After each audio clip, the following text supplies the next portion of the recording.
bird came down the walk. He did not know I saw.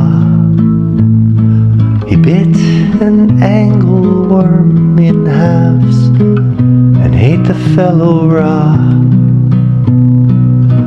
Poet stanza में बताता है कि उसने देखा कि एक परिंदा ऊपर से उड़ता नीचे आकर बैठा ज़मीन पर और परिंदा उसको नहीं देख पा रहा था, लेकिन वो परिंदे को देख रहा था और परिंदे को एक कीड़ा नज़र आया जो एंगल वॉर्म होता है और उसने उसको मुंह में लिया और उसको दो हिस्सों में तोड़ा और ऐसे ही साबुत खा लिया। Then he drank a dew from convenient grass, then hopped sideways to the wall to let a beetle pass. फिर उस परिंदे ने घास पर पड़े हुए शबनम के कतरों को पिया पानी के तौर पर। आपने देखा होगा शबनम के कतरों को, जो नन्हे नन्हे पानी के कतरे सुबह सुबह आपको घास पर नज़र आते हैं। और उसके बाद वो बड़े एहतियात के साथ छलांग लगाकर साइड पर हो गया और वो साइड पर इसलिए हुआ ताकि वो पास से गुजरते हुए बीटल को थोड़ा सा रास्ता दे दे। तो इसमें हमारे लिए एक बहुत अच्छा सबक है कि हमें भी अगर हम किसी को देखें आता हुआ और अगर हम देखें कि हमने रास्ते में खड़े हुए तो हम उसके लिए थोड़ा सा रास्ता छोड़ दें और उसको गुजरने दें। He glanced with rapid eyes that hurried all abroad. They looked like frightened beads, I thought. He stirred his velvet head.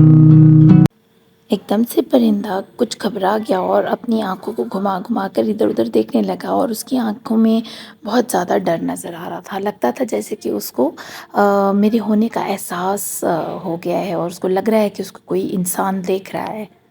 यानी इस स्टैंज़ा में पोइट अपने आप को भी शामिल करके बताता है कि अब परिंदे ने भी इस चीज़ को महसूस कर लिया है कि शायद मैं उसको दूर से देख रहा हूँ और उसने बड़े आराम से अपनी गर्दन घुमाकर मुझे नोटिस कर लिया है, मुझे देख लिया है। Like one in danger cautious, I offered him a crumb. He unrolled his feathers and rode him softer home. Poet कहता है कि जब मुझे ये एहसास हुआ कि परिंदे ने मुझे देख लिया और वो डरा हुआ है तो मैंने उसको छोटा सा एक रोटी का टुकड़ा देना चाहा, लेकिन उसने ऐसा महसूस किया कि शायद मैं उसको पकड़ना चाहता हूँ, इसलिए मैं उसको दाना डाल रहा हूँ। तो उसने अपने परों को खोला और फिर से हवा में उड़ गया और वो ऐसे उड़ा जैसे कि पानी के अंदर जब हम चप्पू चलाते हैं कश्ती चलाते हुए, तो बिल्कुल ऐसे ही था। वो इतना स्मूथली हवा में उड़ कर गया। Then oars defy the ocean, too silver for a sea, or butterflies off banks of noon leap plashless as they swim. A bird came down. अब पोइट इस परिंदे की उड़ान को मज़ीद ख़ूबसूरती से बयान कर रहा है और कह रहा है कि वो इतनी ख़ूबसूरती से उड़ा जैसे कि हमारे चप्पू जो हैं जो कि हम समंदर में चलाते हैं कश्ती में बैठ के, तो ऐसे लग रहा था जैसे वो पानी को काट रहे हैं, इतने आराम से पानी को काटते हुए हमें आगे लेके जा रहे हैं कि आवाज़ ही नहीं आ रही है।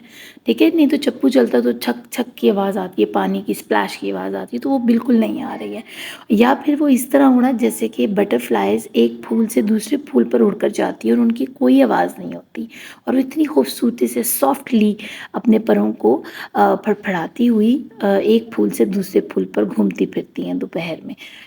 पोइट जो है एक अपनी कश्ती में बैठा हुआ स्ट्रीम के अंदर बोट चला रहा है, ठीक है, कश्ती चला रहा है और उसके चप्पूओं की आवाज़ आ रही है, पानी स्प्लैश कर रहा है, उड़ रहा है पानी चप्पू लगने से। लेकिन उसने ये बताया कि जब परिंदा उड़ा ना तो उसके परों की हवा से या उसकी आवाज़ से पानी के ऊपर एक ज़रा सा रिपल भी नहीं बना। रिपल होता है बेटा जब आप रुके हुए पानी के ऊपर कोई चीज़ फेंकते हो ना तो एक गोल गोल दायरे बनना शुरू हो जाते हैं, जैसे आपको पिक्चर में नज़र आ रहा है।